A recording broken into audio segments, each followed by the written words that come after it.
John 6:28. Dixerunt ergo ad eum, quid faciemus ut operemur opera Dei?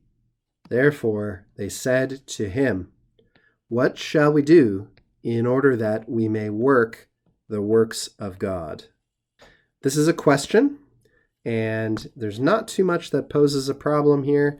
We want to note right away that we have a future tense in faciemus and the subjunctive mood in operemur. These are subtle changes that we've got to practice noticing right away when we first encounter a sentence.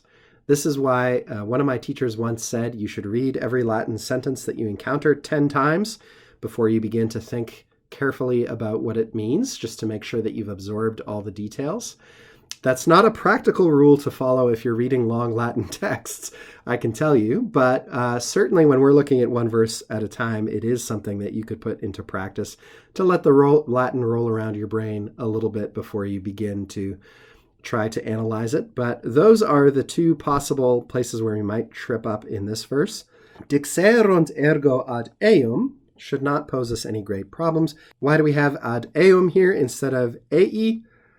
I don't know. Your guess is as good as mine. But here is their direct question. Quid faciemus?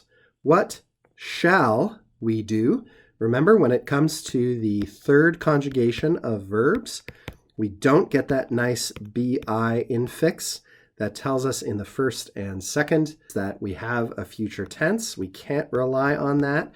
We've got to look for this characteristic vowel change. Not facimus, but faciemus. Not faciamus either, which would be present subjunctive, but faciemus, our simple future indicative. What shall we do? And then ut functioning as it so often does to introduce various kinds of subjunctive subordinate clause in order that we might work or do, we would probably say in English, the doings, the workings, or the works of God. So they're saying, what do you mean, Jesus? What does it mean? We can tell that you're employing a metaphor here about the bread and the eating and so forth. So what is it that we should do in order to be working on the works of God? And so because what we've got here is a purpose clause in order that we might work towards this end, we get the subjunctive mood. Operor is a deponent verb, and it's a first conjugation deponent verb, which means when we think about the present subjunctive, again, we can use our mnemonic device. We fear a liar. We've talked about this a number of times over all of these videos, but just in case this is your first time, we can go over it again.